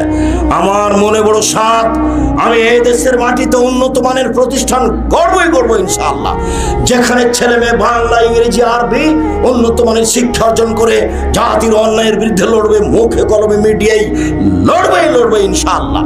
সে অপেক্ষা আছি, মুখে আছি, মিডিয়া আমার সামনে আছে, কলম আমার সাথে আছে। জাতিকে মুখে ফাঁকি দিনি, জাতিকে মিডিয়ায় ফাঁকি দিনি, জাতিকে কলমে ফাঁকি দিনি। এই বোকা ছেলেরা অনেকেই যারা মিডিয়া ব্যবহার করা বোঝে না, তারাই উলটপালট করে একজন আর একজনকে ফাঁসিয়ে দেয়। তোমরা খুব সাবধান থাকো, যেসব ছেলেরা তোমরা মিডিয়া ব্যবহার করো, দেখো বিবেচনা ছাড়া কারো কথা তোমরা মিডিয়াতে দিয়ে বিচার করে নিও না। এক রিপোর্টার, সাংবাদিক আমাকে বলছে কিছু প্রসঙ্গে কথা, তো আমি বলছি আপনি জাহান্নামে যাওয়ার জন্য অত তাড়াহুড়া করছেন কেন? আপনার জীবনে যত রিপোর্ট লিখেছেন সব অক্ষরে অক্ষরে তার সামনে বোঝাতে হবে। তারপরে আপনি যে সারা জীবন রিপোর্ট পেপার পত্রিকাতে লিখলেন, তা আপনি হুমসি খেলি জাহান্নামে চলে যাবেন না, আগে বিচার হতে হবে। সব অক্ষরে অক্ষরে বিচার হতে হবে। তুমি যে ইউটিউবে দিয়ে দিচ্ছ মানুষের কথা, তুমি কি বিবেচনা করেছো এটা তার পক্ষে না বিপক্ষে? তোমার একটা কথাতে কত মান সম্মানের ব্যাপার আছে তুমি হিসাব করেছো? বিচার ইউটিউব দিয়ে, চ্যানেল দিয়ে করে নিও না, বিচার আবার হবে, বিচার আবার হবে। এইটাকে হাইকোর্ট, জজ কোর্ট মনে করিও না, বিচার আবার হবে, সেটা খুব কঠিন। সম্মানিত দিনী ভাই বোন, আমি এই অংশ ছেড়ে দিচ্ছি, ছেড়ে দিয়ে বলছি, আপনি আমার দিনী বোন, জীবনে কোনোদিন প্রতিবেশীর সাথে ঝগড়া করবেন না, মুখ খুলবেন না। আপনি আমার দিনী বোন, আপনি জীবনে কোনোদিন আপনার ছোট বোনদের সাথে, বড় বোনদের সাথে ঝগড়া করবেন না, মুখ খুলবেন না। আপনি আমার দিনী বোন, আজ থেকে জীবনে কোনোদিন বড় যাও, ছোট যাও, বুঝেন আপনারা, বড় যাও ছোট যাওয়ের সাথে ঝগড়া করবেন না, মুখ খুলবেন না। বড় যাও আপনাকে ধুয়ে ছেড়ে দেন, তাতে আসে যায় না, যা বলছে বলতে দেন। আমি তো কোনো উত্তর দিই না, আপনার কথা আমার গায়ে ধরে না, আপনার কথা আমার গায়ে ধরে না। আপনার গালি আমি খুব ভালোভাবে জানি, আপনার গালি আমার মাকে দিয়ে শুরু হয়। কত আপনার নিম্নমানের গালি, আপনার গালি আমার বোনকে দিয়ে শুরু হয়, তবে আমি আপনার কথার কোনোদিন উত্তর দিই। আমি খালি ভাবি এর কি হবে। যখনও বলে ইহুদি খ্রিস্টান, তোরা ইহুদি খ্রিস্টানের দালাল, তা আমি তো ইহুদি খ্রিস্টানের দালাল নই, তো এ তো ইহুদি খ্রিস্টান হয়েই গেছে, এখন এর কি হবে? এটা আমার আফসোস থাকে। তা আমি তো কিছু করতে পারছি না, আমার কথা তো ওই মুহূর্তে ও মানবে না। সম্মানিত দিনী ভাই বোন, আজ থেকে যারা আমার সামনে আছেন, অনলাইনে পৃথিবীর বাঙালি যারা আমার কথা শুনছেন, সময়ের গতিতে মিডিয়ার মাধ্যমে যারা কথা অবগত হবেন, আমি সকল দিনী ভাই বোনকে জোরালোভাবে অনুরোধ জানিয়ে যাচ্ছি, কোনোদিন কারো প্রতিবাদ করে নিজেকে সফল মনে করিয়েন না। চুপ থাকেন, মুখ বন্ধ করেন, সফল হবেন। আল্লাহ নবী বলছেন মানুষ জাহান্নাম থেকে বেঁচে যাবে তিনটা কারণে। এক, মুখখান বন্ধ রাখবে, জাহান্নাম থেকে বেঁচে যাবে। দুই, জরুরি প্রয়োজন ছাড়া বাড়ির বাইরে যাবে না, দোকানে বসে আড্ডা পিটবে না, জান্নাতে চলে যাবে। তিন, পাপের জন্য কাঁদবে, বাস জান্নাতে চলে যাবে। আমার নানি আমার নানাকে বলতেন যে সবাই যে আশেপাশে ধান কেটে নিল, তুমি যাবা না? তো বলছে আমি ধান কাটতে পরে যাব। কেন? আমি যদি আগে ধান কাটতে যাই, কারো যদি ধানের একটা গোছ আমার দিকে চলে আসে, জবাব তুই দিবি? তো দুই আইলে কাটা হয়ে যায়, আমাদের চাপা যেগুলো আইলওয়ালা জমি নয় এমনি সব, তো দুই দিকের কাটা হয়ে যায়, তখন আমি যাব। তো ওর দুনিয়া ঠেকে গেছে না, চলে গেছে। আমার প্রতিষ্ঠানে যে চায়ের স্টল আছে, আমি যখন চায়ের স্টলের সামনে যাই তখন একবারে হাত পা ধরে বলে আসেন আসেন, একটু চা খান একটু চা খান। আমি তো কোনোদিন চায়ের স্টলে বসি না। তা আমি বলছি দেখো আমি তোমার চায়ের স্টলে বসে চা খেতে আসিনি, তোমাকে বলতে এসেছি কেউ যদি অভিযোগ করে তাহলে তোমার এখানে দোকান থাকবে না। মানুষকে যা দিবা ভালো দিতে হবে, ফাঁকি দিতে পাবা না, এটুকু বলতে এসেছি। তোমার চায়ের স্টলে বসে আমাকে চা খেতে হবে। আমার জীবনে আমি কোনোদিন চায়ের স্টলে বসিনি, জীবনে কোনোদিন নয়। খুব কম আমরা হাটে বাজারে যাই, খুবই কম। সম্মানিত দিনী ভাই বোন, এ হলো ভালো আচরণ। তিন, পাপের জগতে সবচেয়ে কঠিন ভারী ভাষার পাপ হলো সুদ। সুদের পাপের যে ভাষা আছে, পৃথিবীতে আর কোনো পাপের এই ভাষা নেই, সে যত বড়ই পাপ হোক। আল্লাহ রাসূল বলছেন কে যদি জেনে শুনে 1 টাকা সুদ খায়, 36 বার জেনা করে যত পাপ হবে, 1 টাকা সুদ খেলে তার চেয়ে বেশি পাপ হবে। পাপের জগতে সবচেয়ে বড় পাপ শিরক, কিন্তু ভাষা এরকম নয়। পাপের জগতে দ্বিতীয় মহাপাপ হলো বাপ মায়ের অবাধ্য চলা। 4 শ্রেণীর মানুষ জান্নাতে যাবে না। 1, বাপ মাকে মানে না যে। 2, জুয়া খেলে যে। 3, খোটা দেয় যে। 4, নিয়মিত বিড়ি তামাক জর্দা সিগারেট গুল নেশাদার দ্রব্য খায় পান করে যে। তার মানে দ্বিতীয় মহাপাপ হলো বাপ মায়ের অবাধ্য চলা, কিন্তু ভাষা এমন নয়। পৃথিবীর তৃতীয় মহাপাপ হচ্ছে মিথ্যা সাক্ষী দেওয়া। নাটোর জেলে 10, 15, 20 বছর থেকে কত মানুষ আছে ও নিজেই জানে না আমি কেন জেলে। মিথ্যা সাক্ষীতে জেলে চলে গেছে। আর সাক্ষী দাতা বলছে 50,000 টাকা পেয়ে আমি 2 চোখে তাকে মারতে দেখেছি। আর যার কথা বলছে সেদিনও নাটোরেই ছিল। আসল ঘটনা জজ জানে না, আসল ঘটনা উকিলও জানে না, আসল ঘটনা আসামি যে জেলে ঢুকে গেছে সেও জানে না, আসল ঘটনা যে বসে বসে সাজিয়েছে সেই জানে। এর নাম মিথ্যা সাক্ষী। পাপের জগতে তৃতীয় মহাপাপ হলো মিথ্যা সাক্ষী, কিন্তু ভাষা এমন নয়। আর একটা বলি, আল্লাহ নবী বলছেন যে সুদের পাপের 70টা ভাগ আছে, ছোট থেকে বড়, বড় থেকে ছোট। সবচেয়ে ছোট ভাগ হলো মার সাথে জেনা করলে যেমন পাপ, এরকম ভাষার পাপ দুনিয়াতে নাই। চট করে আমার মাথায় একটা কথা ঘুরছে, আব্দুল্লাহর বক্তব্য শোনার পূর্ব পর্যন্ত আমিও এভাবে বুঝতাম না যে এটা সুদ। একদিন বলছে যে টাকাকে নিজস্ব গতিতে চলতে দিতে হবে, তাহলে মানুষ শান্তি পাবে। টাকার উপরে যদি মানুষ জুলুম করে তাহলে টাকা মানুষের কাছে থাকবে না। তো টাকার নিজস্ব গতি হলো বিনিময়ে তাকে ব্যবহার করতে হবে। আমি টিস্যু বক্সটা নিয়েছি, বিনিময়ে কি দিয়েছি? টাকা। এটা হলো টাকার নিজস্ব গতি। আমি 1 কেজি বেগুন কিনেছি, বিনিময়ে কি দিয়েছি? টাকা। এটা হলো টাকার নিজস্ব গতি, ওকে এভাবে চলতে দিতে হবে। আর যদি টাকা দিয়ে টাকা নিই তখন আর টাকা নিজস্ব গতিতে থাকলো না, ওর উপরে জুলুম করা হলো যে আপনি 100 টাকা দিয়ে 120 টাকা নিলেন, এবার আপনি টাকার উপরে কি করলেন? জুলুম করলেন। যে জিনিসের উপরে জুলুম করবেন সে জিনিস থাকবে না। তখন আল্লাহ বলছেন ইয়ামহাকুল্লাহুর রিবা, সুদ মানুষের টাকাকে কমিয়ে দেয়। আল্লাহ বলছেন সুদ মানুষের টাকাকে কমিয়ে দেয়।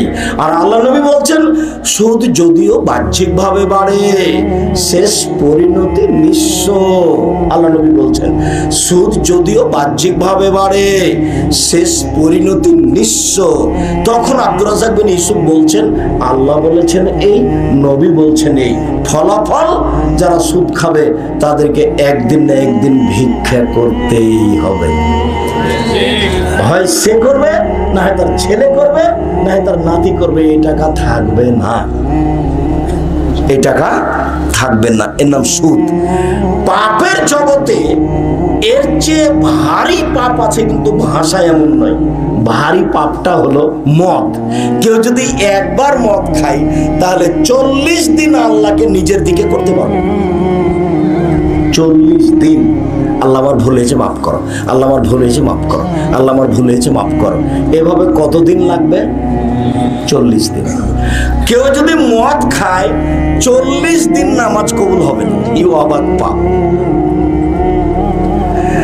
সুদ মহাপাপ, মায়ের সাথে জেনা। তো বলছে আল্লাহ আমি সুদ লেনদেন বন্ধ করলাম, জীবনে আর কোনোদিন সুদের সাথে সম্পৃক্ত হব না, তুমি আমাকে মাফ করো। তা আল্লাহ বলছেন ঠিক আছে করলাম, যাও। আল্লাহ আমি মদ খেয়েছি, আমাকে মাফ করো। এটা কতদিন চলবে? 40 দিন। এই এক ভিন্ন পাপ। আল্লাহ নবী বলছেন যে মদের পাপ হলো সরস্বতী, ভগবতী, কালী, দুর্গার পূজা করলে যেমন পাপ হয়, কোনো পাপ এরকম নয়। সরস্বতী, ভগবতী, কালীর, দুর্গার মতো পাপ যেটা, সেটা হলো মদ খাওয়া। মদের সাথে আমরা শেষে চলে আসলাম। আমাদের গুরুত্বপূর্ণ কথা আরেকটা আছে, অল্প সময়। রাসূল সাল্লাল্লাহু আলাইহি সাল্লাম বলছেন পৃথিবীর মানুষ শুনে রেখো, আমার উম্মতের উপরে 3টা বিপদ নেমে আসবে 3টা পাপের কারণে। আমার উম্মতের উপরে 3টা বিপদ নেমে আসবে 3টা পাপের কারণে। 1, ভূমিকম্প হবে। 2, আকার আকৃতি পরিবর্তন হবে। সন্ধ্যায় থাকবে মানুষ, সকালে হবে বানর। সন্ধ্যায় থাকবে মানুষ, সকালে হবে শুকুর। 3, আমার উম্মতের উপরে বিপদ নেমে আসবে। জমির দাম 15 লাখ, রেস্টি খরচ 10 লাখ। বিপদ। মসজিদে মারামারি, মাদ্রাসায় মারামারি, রাস্তাঘাটে মারামারি, দোকানপাটে আড্ডা, একজন আর একজনের বিরুদ্ধে দিন রাত লেগে আছে। পেপার, পত্রিকা, দোকানে, পাটে, সব জায়গায় আর একজনের বিরুদ্ধে লেগে আছে।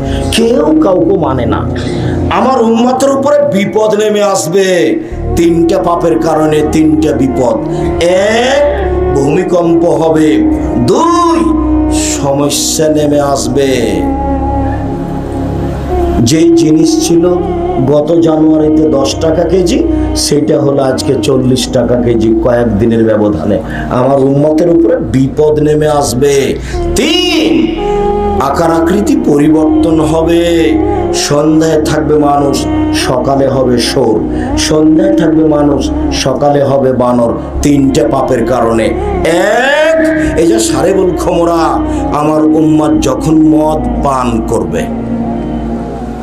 2, জাহারাতুল কায়নাত, মেয়েরা যখন নাচবে। হাই স্কুলের হেডমাস্টারই চলে না মেয়ে নাচানো ছাড়া। আর একবারে কুচকাওয়াজ করে মেয়ে ঢোল বাজিয়ে নাচতে নাচতে চলে আসলো, আর বাপ টেবিলে বসে আছে।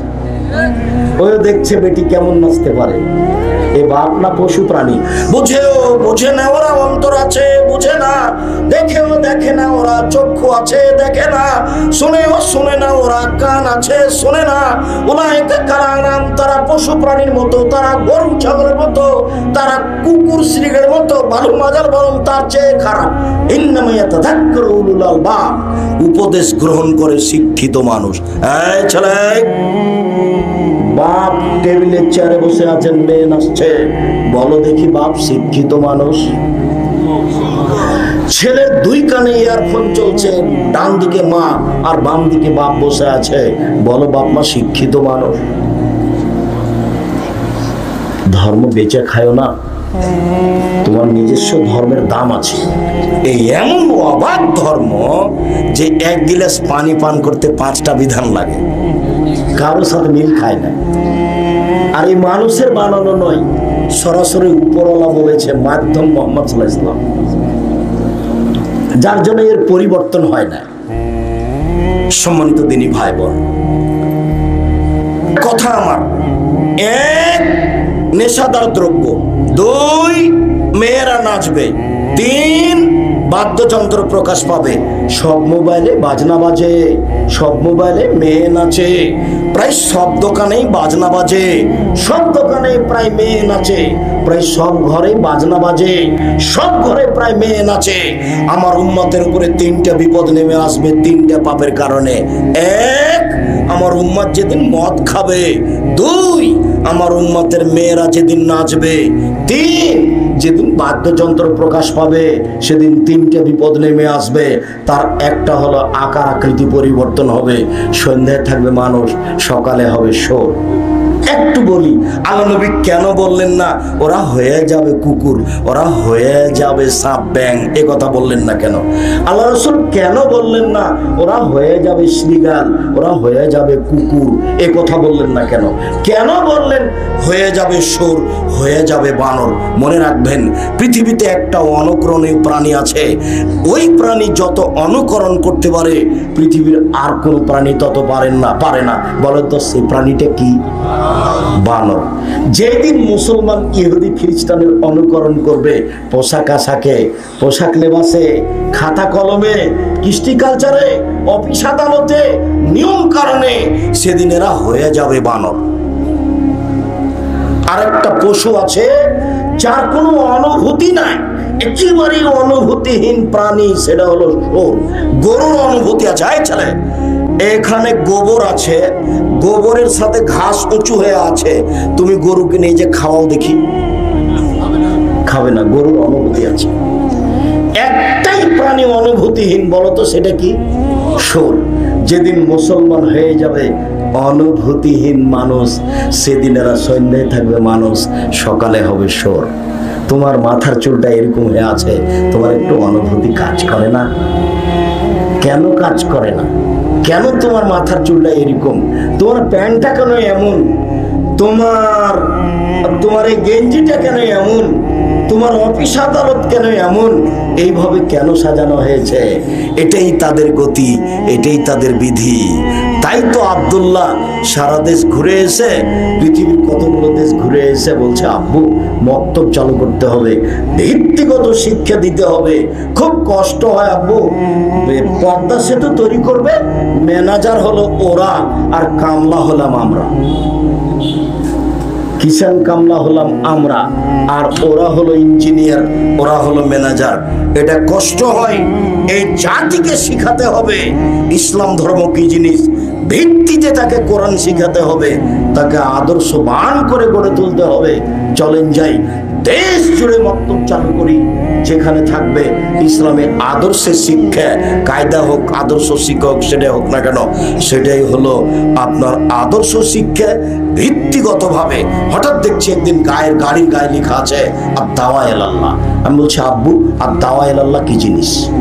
তখন বলছে, আব্বু আমি তো আপনাকেও দেখছি আর পৃথিবীর কয়েকটা দেশ ঘুরলাম, তাতে আমি বুঝলাম যে মক্তব চালু করতে হবে রাসূলের পদ্ধতিতে, তাহলে এই মানুষের পরিবর্তন আনা যাবে, তাছাড়া মানুষের পরিবর্তন আনা যাবে না। মানুষ বুঝেছে ইহুদি খ্রিস্টানের কালচারই আমাদের কালচার, তাহলে পরিবর্তন করলে কি করতে হবে? সম্মানিত দিনী ভাই বোন, এবার চলে যান এই অংশে। এক খেলে চেয়ে থাকবেন, পরিবেশ যেন আপনার 19-20 না হয়। যেভাবে আছেন আমাকে খুব ভালো লাগছে। ইবাদতের জগতে সবচেয়ে দামি ইবাদত সিয়াম। এমন কোনো ইবাদত নেই যাকে বলা যেতে পারে যে এই ইবাদতটা সিয়ামের মতো। একটা হাদিস বলি, আজকে বেশি নয়। উমামা বাহিলি রাদিয়াল্লাহু তাআলা আনহু বলছেন, আমি একদিন আল্লাহর নবীকে বললাম, আল্লাহর নবী আমাকে একটা আমলের কথা বলেন তো আল্লাহর নবী, যাতে আমি জান্নাতে চলে যাব। তখন আল্লাহর নবী আমাকে বলছেন, উমামা সিয়াম পালন করো। ইবাদতে জগতে সিয়ামের সমপর্যায়ের কোনো ইবাদত নেই। এটা হলো সিয়াম, রোজা। সিয়াম বলতে কি বুঝি? রোজা। ইবাদতের জগতে রোজা সিয়ামের সমপর্যায়ের কোনো ইবাদত নাই। এটা হলো সলাত। সলাত সিয়ামের সমপর্যায়ের জিনা। এটা হলো হজ। হজ সিয়ামের সমপর্যায়ের জিনা। এটা হলো কোরআন তেলাওয়াত। কোরআন তেলাওয়াত সিয়ামের সমপর্যায়ের জিনা। আল্লাহ নবী সবকে নাকচ করে দিয়েছেন। ইবাদতের জগতে সিয়ামের সমপর্যায়ের কোনো ইবাদত নেই। ইবাদতের জগতে রোজার সমপর্যায়ের কোনো ইবাদত নেই। এক মিনিট,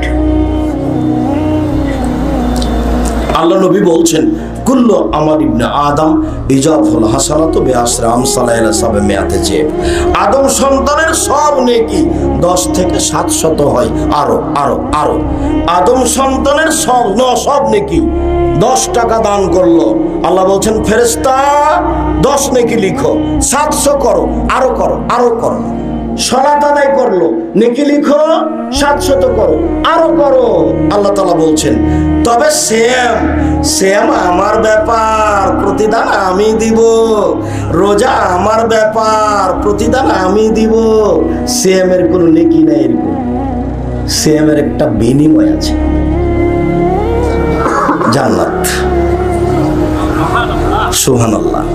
আপনি ফকিরকে ভিক্ষা দিলেন, এর একটা নেকি আছে। আপনি জানাজাতে যান, তার একটা নেকি আছে। বিচারের মাঠে এই নেকিটা নেকির পাল্লায় চলে আসবে। সিয়াম পালন করে কোন নেকি আপনার নেকির পাল্লায় আসবে না। কেন? সিয়াম পালন করে 2-4 নেকি হয় না, এর বিনিময়ে সরাসরি জান্নাত। বুখারী মুসলিমের হাদিস। পৃথিবীর মানুষ শুনে রেখো, আদম সন্তানের সব নেকি 10 থেকে 700 হয়, আরো আরো আরো হাজারো লাখো নেকি হয়। পৃথিবীর মানুষ শুনে রেখো, আল্লাহ তাআলা বলছেন হাদিসে কুদসি, তবে রোজা, তবে সিয়াম আমার ব্যাপার, প্রতিদান আমি দিব। সিয়াম আমার ব্যাপার, প্রতিদান আমি দিব। আমার কারণেই তো লোকটা 2টা জিনিস ছেড়েছে। আল্লাহ বলছেন আমার কারণেই তো লোকটা 2টা জিনিস ছেড়েছে। 1, দিনে খায়নি। 2, মন মতো চলেনি। 1, দিনে খায়নি। 2, মন মতো চলেনি। আবার সিয়াম বিচার মাঠে আপনার পক্ষে কথা বলবে, তখন সিয়াম বলবে প্রতিপালক আমি ওকে 2টা জিনিস করতে দিনি দিনে। 1, লোকটাকে খেতে দিনি। 2, লোকটাকে মন মতো চলতে দিনি।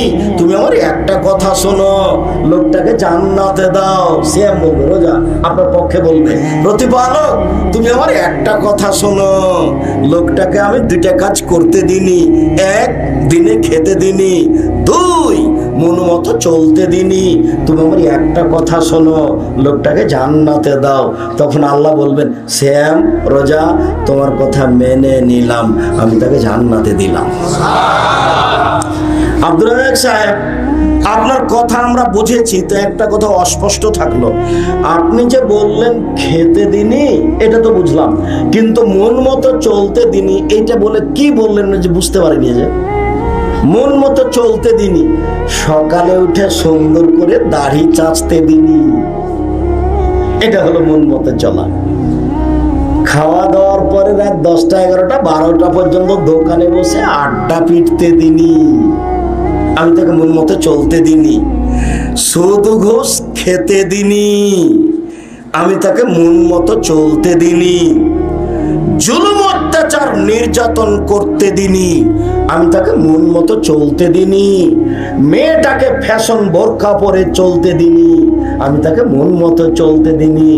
মেয়েটাকে নখ বড় রেখে নখে নেইল পালিশ দিতে দিনি, আমি তাকে মন মতো চলতে দিনি। মেয়েটাকে স্কিন পায়জামা পরতে দিনি, আমি তাকে মন মতো চলতে দিনি। মেয়েটাকে ঢিলা ঢালা এরকম ফাঁকা পায়জামা পরতে দিনি, আমি তাকে মন মতো চলতে দিনি। আমি তাকে মন মতো চলতে দিনি। তুমি আমার একটা কথা শোনো, ওকে জান্নাতে দাও।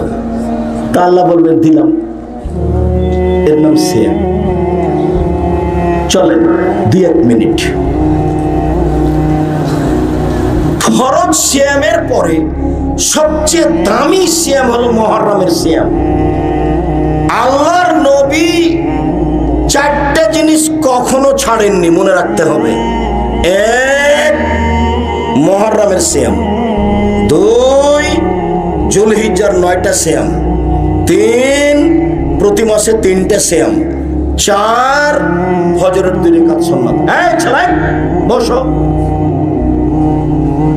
একটু কষ্ট হলেও তোমরা একটু অপেক্ষা করো, আর কেউ ক্লান্তি দেখাবেন না, আমি আপনার চেয়ে অনেক বেশি ক্লান্ত। এরপরে আমি আপনার সাথে আছি, আপনি দয়া করে অমনোযোগী অবস্থায় দাঁড়িয়ে থাকবেন না। আপনাকে আমি অনেক ভালোবাসি, আমার সাথে আপনার কোনো দূরত্ব নেই। আমি আপনাকে যতই শক্ত করে বলি, যেটুকু শক্ত করে বলি সেটুকু আপনার মনে রাখার জন্য, যাতে করে আপনার কথাটা মনে থাকে। যার কারণে মানুষ দেখবেন এই ধরনের কথা মেনে চলার চেষ্টা করে। আলহামদুলিল্লাহ, তার ফলাফল আমি বুঝতে পারি। আল্লাহ নবী 4টা জিনিস ছাড়তেন না। এক, মুহররমের সিয়াম। দুই, যুলহিজ্জার 1 থেকে 9 পর্যন্ত সিয়াম। তিন, প্রতি মাসে 3টে। চার, ফজরের 2 রাকাত সুন্নাত, মুহররমের সিয়াম। আল্লাহ নবী মদিনায় আসলেন মক্কা থেকে, দেখলেন ওরা মুহররমের 10 তারিখে সিয়াম আছে। আচ্ছা ইহুদি খ্রিস্টান, তোমরা মুহররমের 10 তারিখে সিয়াম থাকো কেন? আরে মুহররমের 10 তারিখ তো বড় দিন। কেন? এই দিনে আল্লাহ ফেরাউনকে ডুবিয়ে দিয়েছেন, মুসাকে বাঁচিয়ে দিয়েছেন। আরে এই দিনে তো ফেরাউন সদল বলে ডুবে গেছে, এই দিনে মুসা আলাইহিস সালাম সদল বলে বেঁচে গেছেন।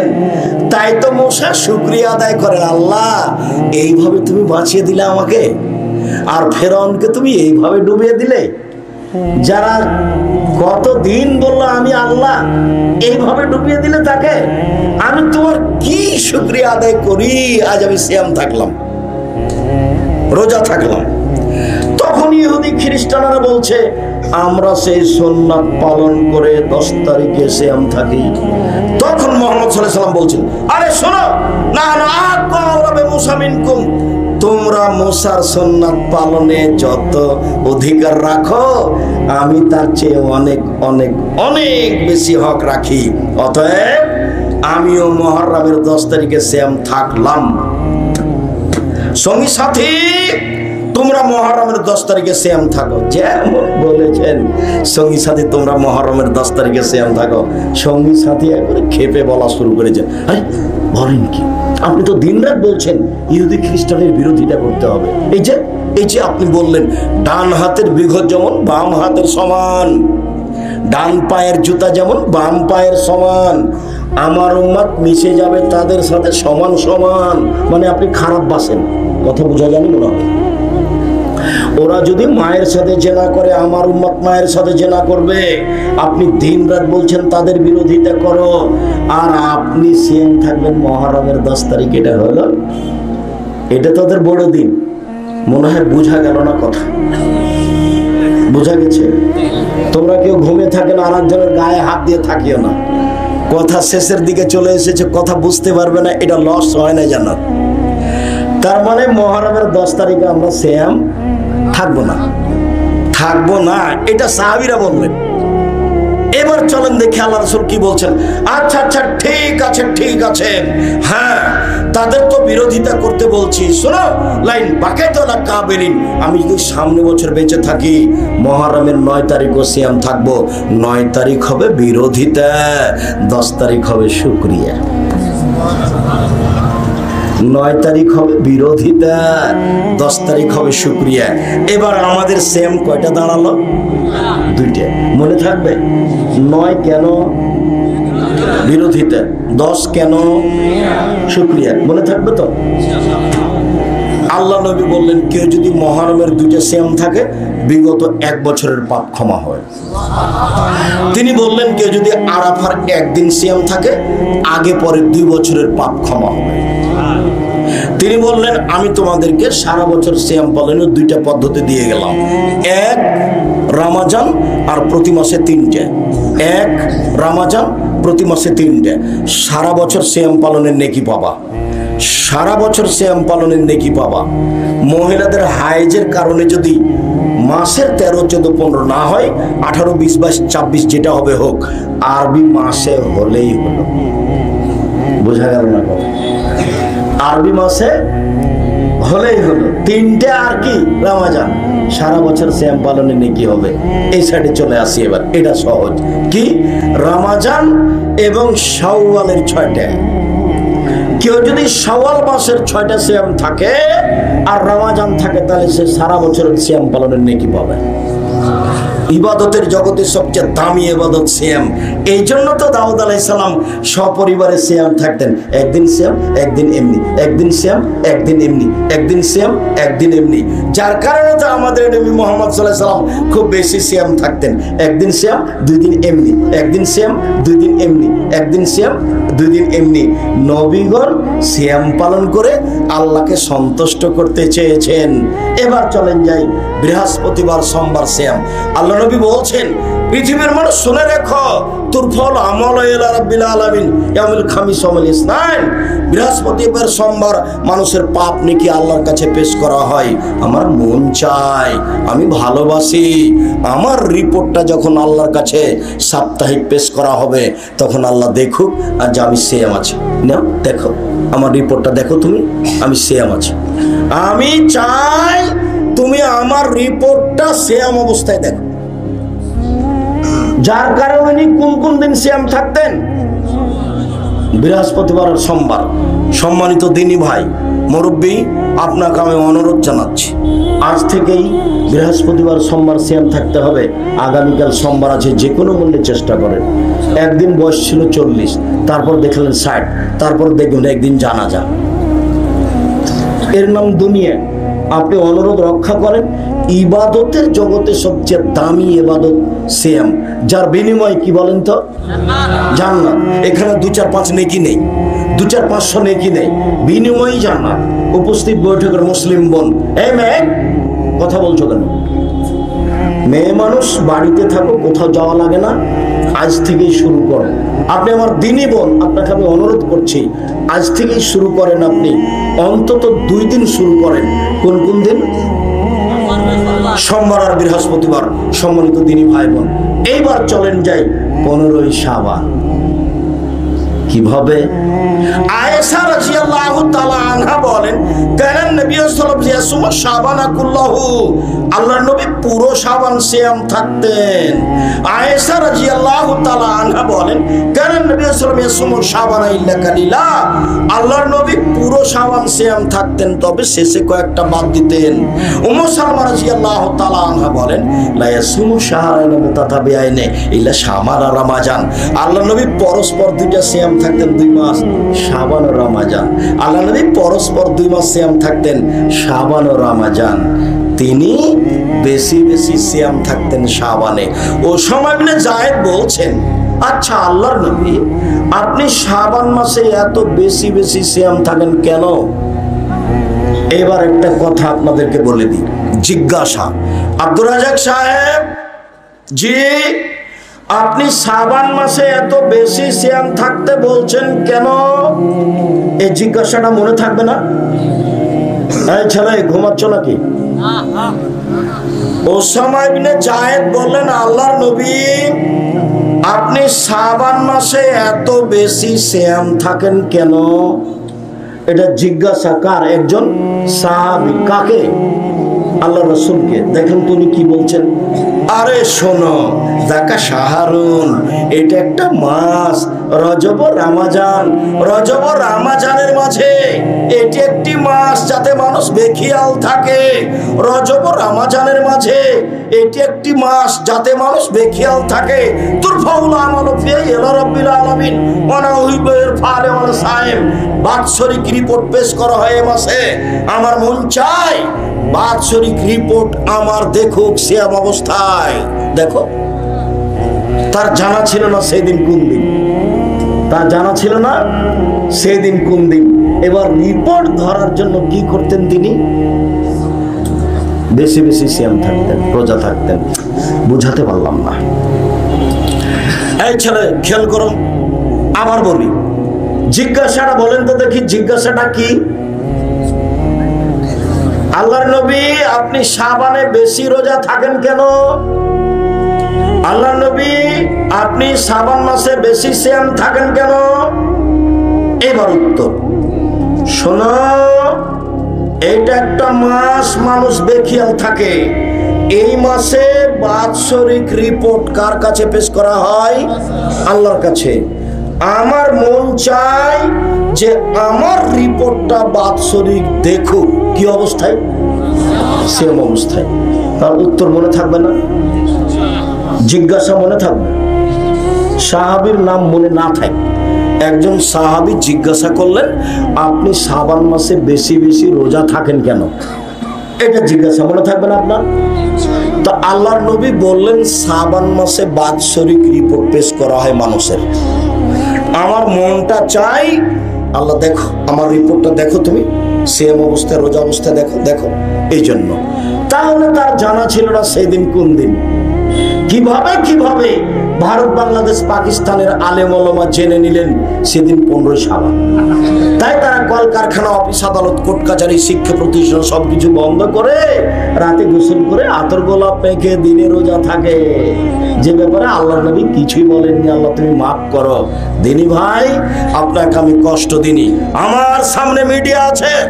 জাতির যদি রাস্তাঘাট করে দিতে না পারি, জাতির যদি স্কুল কলেজ করে দিতে না পারি, জাতিকে চূড়ান্ত সঠিক ধর্ম দিতে পারবো ইনশাআল্লাহ। ধর্মের ব্যাপারে জাতিকে ফাঁকি দিয়ে পরকাল হারাতে রাজি নই। আল্লাহর নবী শাবান মাসে বেশি বেশি রোজা থাকতেন, এ কথাই ঠিক।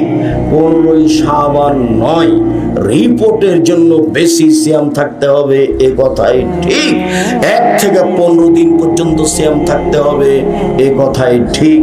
সম্মানিত দিনী ভাই বোন, 1 বৃহস্পতিবার সোমবার রোজা, 2 মুহররমের 2 দিন রোজা, 3 আরাফার 1 দিন রোজা, 4 শাওয়ালের 6টা রোজা, 5 প্রতি মাসে 3টা রোজা। আপনাকে নফল সিয়াম পালন করার জন্য আন্তরিকভাবে অনুরোধ রইল। 8 যুলহিজ্জার 1 থেকে 9টা একটানা সিয়াম। বিশেষভাবে আপনাকে বৃহস্পতিবার, সোমবার এবং শাবান মাসে 1 থেকে 15 সিয়াম পালনের জন্য অনুরোধ রইল।